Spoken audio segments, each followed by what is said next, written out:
안녕하십니까. 반갑습니다. 이 시간에는 양식 조리 산업기사 필기 부분을 살펴보도록 하겠습니다. 특히 양식 조리 산업기사 필기 부분에 있어서 양식 소스 조리부터 해서 푸드 플레이팅까지 총 11개의 주요 항목이 되겠습니다. 전체적으로 11개 주요 항목은 실질적으로 이제 본 내용 교재에 있기 때문에 전체적으로 꼭 시험 문제에 나오고 좀 최소한 이 정도는 좀 알아야 되는 부분, 그 중요한 부분만 이 시간에 살펴보도록 하겠습니다. 자, 그러면 먼저 양식의 스톡의 재료부터 살펴보도록 하겠습니다. 먼저 북해 가르니, 그리고 미륵보아, 그 다음 본, 뼈, 이 정도를 가지고 살펴볼 건데요. 먼저 북해 가르니를 보면은 자, 스톡을 오래 조리하면서 재료의 향을 추출하기 위해서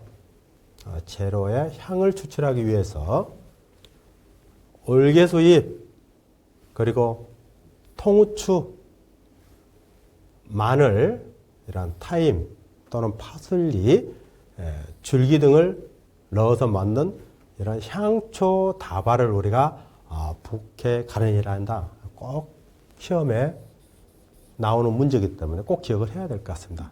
자, 북해 가르니가 무엇이냐? 지금 이야기한 대로 이러한 내용을 넣어서 향초 다발이다. 자, 두 번째는 실로 작은 것은 안쪽으로, 또 큰 것은 바깥쪽으로 이렇게 겹쳐서 묶고, 또 이렇게 묶은 후에는 여분의 실을 이용해서 이렇게 꺼내기 쉽도록 부분을 묶어서 이렇게 건져내기 쉽게 하는 게 북해 가르니를 효율적으로 이용하는 부분이라고 할 수 있겠습니다. 다음은 미륵보아를 살펴보겠습니다. 자, 미륵보아는 스톡의 향과 이런 향기의 맛을 돋우기 위해서 이렇게 네모나게 썬 양파, 당근, 샐러리 이런 것들을 말합니다. 보통은 우리가 미륵보아를 만들 때 양파가 좀 많이 들어가죠. 50% 정도. 양파를 한 50% 넣고요.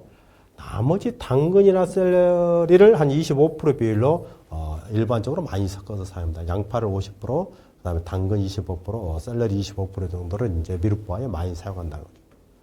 특히 이렇게 흰색의 미륵보아를 만들기 위해서는 양파는 50% 그대로 넣고, 그 다음에 이제 샐러리를 25% 넣고, 나머지를 이제 무나 대파 이런 버섯들을 한 25% 비율로 섞어서 흰색 미륵보아를 만들 수가 있습니다. 자, 본, 뼈입니다. 뼈. 뼈의 종류들이 많죠. 자, 닭뼈냐, 소뼈냐, 생선뼈냐, 그리고 기타 잡뼈냐. 자, 닭뼈를 보면은 전체 또는 목, 등뼈 등을 5시간에서 6시간 이내에 조리를 합니다. 그리고 소뼈와 송아지뼈, 그러니까 뭐 포함이죠. 소뼈는 등, 목, 정강이 뼈를 7시간에서 8시간 이내에 조리한다. 닭뼈는 5시간에서 6시간. 그리고 송아지뼈를 포함한 소뼈는 7시간에서 8시간이다. 꼭 기억을 해야 되겠습니다. 자, 생선뼈는 즉 광어라든가 도미라든가 이런 농어 가자미들을 이제 손질하고 난 다음에 핏물을 제거한 상태에서 사용을 하면 되겠습니다. 특히 찬물에서 이렇게 불순물 제거, 특히 핏물을 잘 제거한 다음에 사용하면 되겠습니다. 기타 잡뼈 부분은 이런 특정 요리에 대해서 이제 필요한 부분을 뽑아서 쓰죠. 예를 들어서 뭐 장어 대리를 만들기 위해서, 뭐 장어 육수를 만들기 위해서 장어뼈를 뽑은다거나, 그다음에 뭐 자라면 자라, 그러니까 필요한 부분을 이제 기타 잡뼈들을 뽑아서 사용하면 되겠습니다. 자, 다시 한번 살펴보면은 북해 가르니에 대해서 북해 가르니아 정의, 그리고 어떻게 만드는지, 그리고 미륵보아의 정의, 그리고 어떻게 만드는지, 그리고 우리가 뼈, 본뼈의 사용은 어떻게 해야 되는지, 이런 스톡을 뽑음에 있어서 꼭 기억을 부탁드립니다.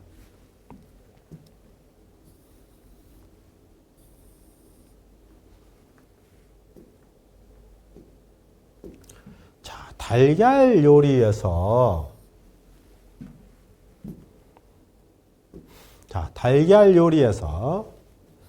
달걀 프라이하는 방법을 꼭 학습을 해야 되겠습니다. 자, 이 부분은 꼭 한 문제씩 나오는 문제죠. 꼭 한 문제씩 나오는 문제이기 때문에 깊이 있게 학습을 해야 돼요. 자, sunny side up. 그 다음에 over easy. 그 다음에 over medium. 그 다음에 over hot. 이런 부분을 기억을 해야 되는데, 일단 sunny side up은 달걀의 이렇게 한쪽 면만 살짝 익힌 거. 그러니까 노른자는 반숙이다. 한식으로 이야기하면 비빔밥 위에 딱 올리는 걸 이야기하죠. 한식으로 이야기하면 비빔밥이 딱 달걀이 깨지지 않도록 탱탱하게 올리는 거. 이렇게 이제 노른자를 완전 반숙을 하는 걸 우리가 써니 사이드 업이다. 꼭 기억을 해야 될 것 같습니다. 자, 그럼 오버 이지는 무엇이냐? 달걀의 양쪽 면을 살짝 익힌 것이다. 어느 정도 살짝 익히느냐? 흰자는 익고, 흰자가 먼저 익지 않는 거예요. 흰자는 익고, 노른자는 익지 않아야 된다. 흰자만 익고, 노른자는 익지 않아야 한다는 게 오버이지의 이다. 그리고 노른자는 특히 터지지 않게 조리한다. 익지가 않다 보면은 터질 수가 있죠. 그래서 터지지 않게 만들어야 된다. 흰자는 익고, 노른자 익지 않게 하는 게 이게 오버이지다. 다만, 양쪽 면을 살짝 익힌다. 자, 오버 미디엄. 자, 이 오버 이지와 같은 방법이지만은 노른자가 반 정도 추가로 익어야 된다. 그러니까 오버 이지는 노른자는 전혀 익지 않는다. 양쪽에서 흰자는 다 익히지만은 노른자는 익지 않지만은 오버 미디엄은 노른자가 반 정도는 익게 조리하는 게 오버 미디엄이다. 자, 오버 하드는 프라이팬에 버터나 식용유를 두르고 달걀을 넣고 양쪽으로 완전히 익히는 것을 우리가 오버 하드다. 그러니까 이 오버 하드라든가 이 제일 쉽죠, 사실. 다 익히는 게 오히려 쉽죠. 하지만은 어떻게 보면은 써니 사이드 업처럼 이 한쪽만 딱 노른자를 전혀 익히지 않고 반숙으로 조리하면서 익히는 게 좀 어려울 수가 있겠죠. 그리고 오버 이지도 그렇고요. 그래서 전체적으로 이 4개 달걀의 흰자와 노른자 익힘의 정도에 대해서 정확하게 이해를 부탁드립니다.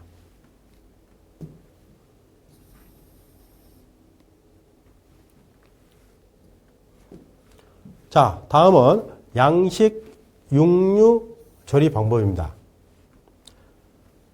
우리가 이제 건열 조리 방법과 스별 조리 방법을 놓고 살펴보도록 하겠습니다. 자, 건열 조리 방법에도 보면 요 다양한 종류가 있습니다. 자, 살펴보면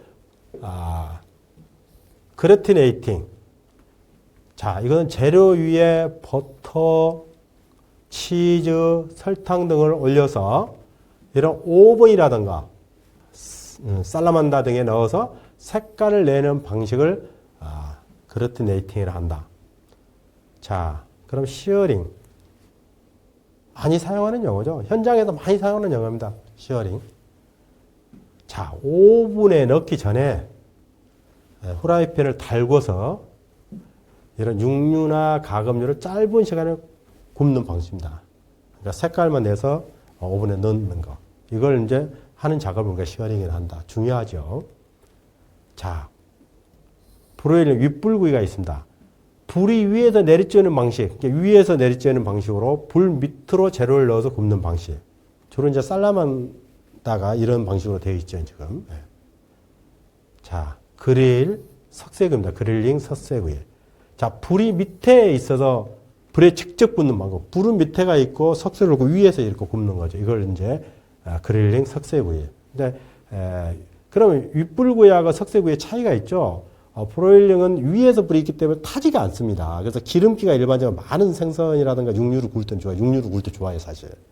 그렇지만은 석석의 그릴링은 밑에서 불이 올라오기 때문에 특히 삼겹살 뭐 기름 많은 걸 이런 굽다 보면은 맛은 있지만은 기름이 떨어지면은 연기가 올라오고 타게 되겠죠. 이런 부분에 이제 조리의 특성을 갖고 있기 때문에 재료의 특성에 따른 조리를 하면 되겠습니다. 자, 로스팅입니다. 로스팅. 자, 이런 오븐에 고기를 통째로 넣어서 150에서 200도씨에서 굽는 방식입니다. 통째로 구워서 통째로 이제 잘라내는 부분을 우리가 로스팅을 하는 거죠. 이것도 로스팅도 시험에 자주 나오죠. 베이킹 굽기입니다. 자, 육류나 빵, 케이크 등을 오븐에서 대류 작용으로 굽는 방식을 우리가 굽기를 한다. 베이킹. 자, 소테닝, 볶기입니다. 자, 프라이팬에 기름을 두르고 몇 도? 160도에서 240도씨에서 짧은 시간에 조리하는 방식을 우리가 소테 볶기라고 한다. 소테닝. 자, 프라잉, 튀김. 기름에 튀기는 방식입니다. 이렇게 기름에 튀기는 방식이 튀김 요리는 영양소 소질이 가장 적은 요리다. 뭐 양식뿐만이 아니라 뭐 일식, 한식 자주 나오는 문제입니다. 그래서 우리가 조리하는 과정에서 특히 건열 조리에서 튀김 요리는 영양소의 손질이 가장 적은 것은 튀김 요리이다. 꼭 기억을 해야 될 부분입니다. 시험에 아주 자주 나옵니다.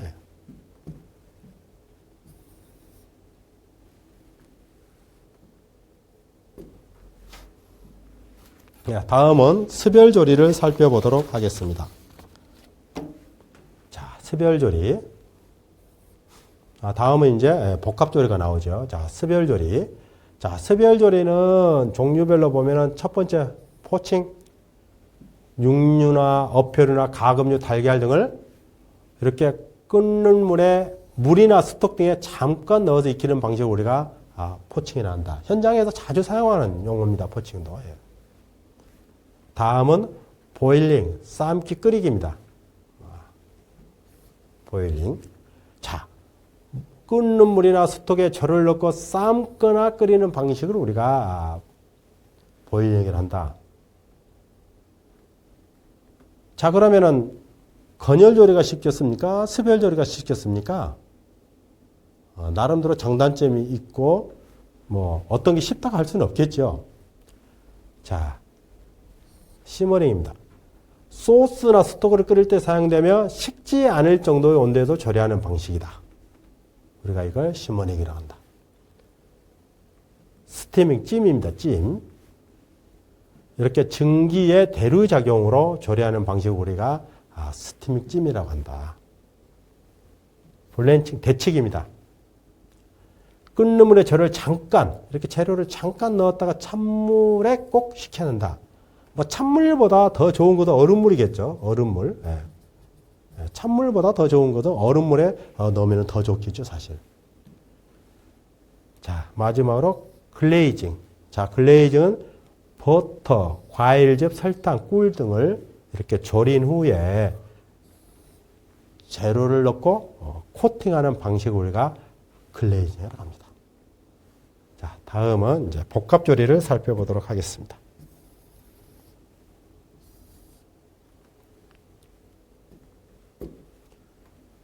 자, 복합조리입니다.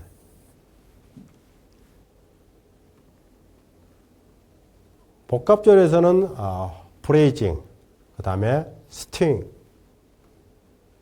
이 차이에 대해서 꼭 기억을 해야 됩니다. 차이. 어떤 차이가 있는지 복합조리.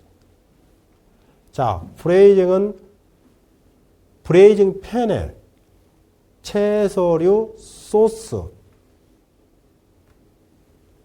한 번 구운 고기 등을 이렇게 넣고 뚜껑을 덮은 뒤에 몇 도? 150도에서 180도씨 온도에서 천천히 조리하는 방식이다. 천천히 조리하는 방식이다. 이걸 우리가 브레이징이라 한다. 자, 스튜잉은 뭐냐?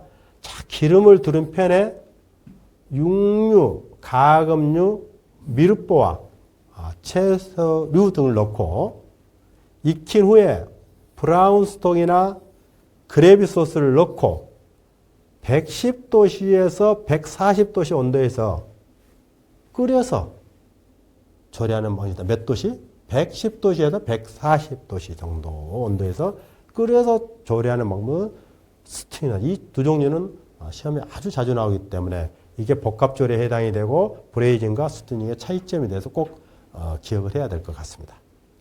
자, 마지막으로 비가열조리입니다. 비가열조리. 실제로 현장에서 많이 사용하고 있죠, 비가열조리를. 대표적인 게 이제 수비드.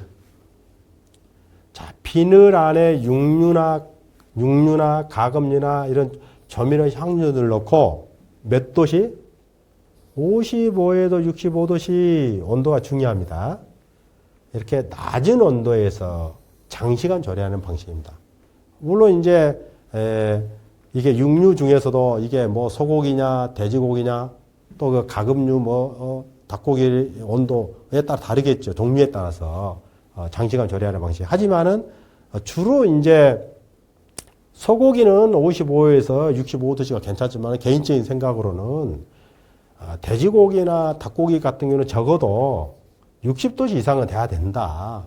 저는 개인적으로 생각을 합니다.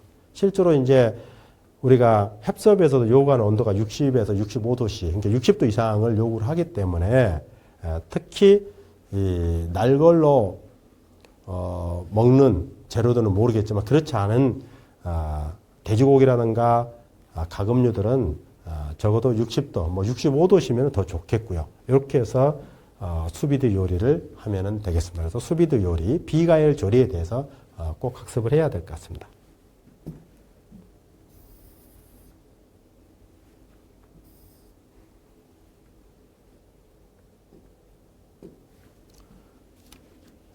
마지막으로 양식 소스의 종류에 대해서 살펴보도록 하겠습니다. 양식 소스의 종류인데 오모체 소스입니다. 대단히 중요하죠. 기본적으로 양식에서는 이건 기본적으로 꼭 기억을 해야 되는 부분이죠. 자, 첫 번째 브라운 소스입니다. 브라운 소스. 두 번째는 벨루테 소스입니다. 그리고 토마토 소스, 베다멜 소스, 홀랜다이즈 소스. 5가지를 꼭 기억을 해야 되겠습니다. 그러니까 양식의 오모체 소스의 종류를 먼저 기억하는 게 중요할 것 같습니다. 양식 오모체 소스가 무엇이냐? 브라운, 벨루테, 토마토, 베샤멜, 홀랜다이즈 5가지를 기억을 하고 요 5가지의 특징을 기억하는 게 무엇보다 중요하겠습니다. 자, 브라운 소스를 살펴보면은, 자, 브라운 소스는 에스파뇰 소스라고 합니다. 이거. 가장 중요한 소스 중에 하나죠, 이게. 그래서 브라운 스톡과 브라운 루, 그 다음 미르포와 토마토를 주재료로 만들어서 데미그라스로 해서 육류에 사용하는 걸 우리는 데미그라스를 꼭 기억을 해야죠. 사실 이제 상당히 이런 데미그라스를 오랜 시간 동안 끓이기 때문에 이런 향과 맛, 풍미를 깊숙하게 느낄 수가 있는 장점을 가지고 있습니다. 두 번째는 이제 벨루테 소스입니다. 자, 흰색 육수의 소스죠. 그래서 이걸 만드는 방법이 화이트 루에 농도를 나타내는데 주로 이제 많이 사용을 하죠. 그래서 대표적으로 비프 벨루테, 그 다음에 치킨 벨루테, 그 다음에 피쉬 벨루테 이렇게 이제 우리가 들 수 있을 것 같습니다. 특히 이제 송아지 육수, 닭 육수, 생선 육수 각각의 연갈색의 누를 넣어서 끓여서 만드는 걸 우리가 이제 벨루테 소스라고 하죠. 자, 세 번째로 토마토 소스. 토마토, 채소를 브라운 스톡, 농우제 또는 허브 스파이스 등을 혼합해서 퓨레 형식으로 농도 조절을 하여 만드는 걸 우리가 토마토 소스라고 한다. 특히 이탈리아를 비롯한 유럽 전역에서 빠지지 않은 재료, 특히 이제 이탈리아를 비롯해서 뭐 상당히 토마토 소스 다양하게 많이 사용을 하지요. 특히 이 이제 토마토 소스는 상당히 이제 토마토 농사가 잘 돼야 병원에도 적게 가는 거죠. 그러니까 굉장히 이 유럽에서는 이탈리아에서는 이 토마토 농사, 토마토 소스의 중요성을 가지고 있죠. 자, 건강식이죠, 사실은 이제. 자, 베사멜 소스. 베사멜 소스는 우유 소스라고 합니다. 우유. 자, 우유와 누에 향신료를 가미한 소스로 달걀, 그라탕 요리에 주로 사용을 합니다. 이걸 만드는 것은 밀가루를 넣고 볶다가, 그러니까 밀가루를 넣고 볶다 색이 나기 직전에 우유를 넣어서 만든 소스를 우리가 베사멜 소스라고 합니다. 그러니까 밀가루를 넣고 볶다가 색이 나면은 우유를 넣고 마무리해서 이제 베사멜 소스 만듭니다. 자, 마지막으로 홀랜다이즈 소스입니다. 홀랜다이즈 소스는 우리가 유지 소스라고 합니다. 유지 소스. 자, 기름의 유화작용을 이용해서 만든 소스로 달걀 노른자와 버터, 물, 레몬 주스, 식초 등을 넣어서 만든다. 자, 식용유 계통의 소스는 마요네즈와 비네그레트 그리고 버터 계통의 소스는 홀랜다이즈와 베르블랑이다. 그래서 이 홀랜다이즈 소스의 만드는 방법 그리고 특징 이렇게 기억을 해주면 좋을 것 같습니다. 자, 이상으로 양식 부분에 있어서 특히 마지막으로 오모체 소스의 종류 그리고 이 오모체 소스의 특징들을 살펴봤습니다. 여러분들 열심히 공부하셔서 꼭 기억하셔서 양식 조리 산업 기사 그리고 기능장애 합격을 기원드립니다. 감사합니다.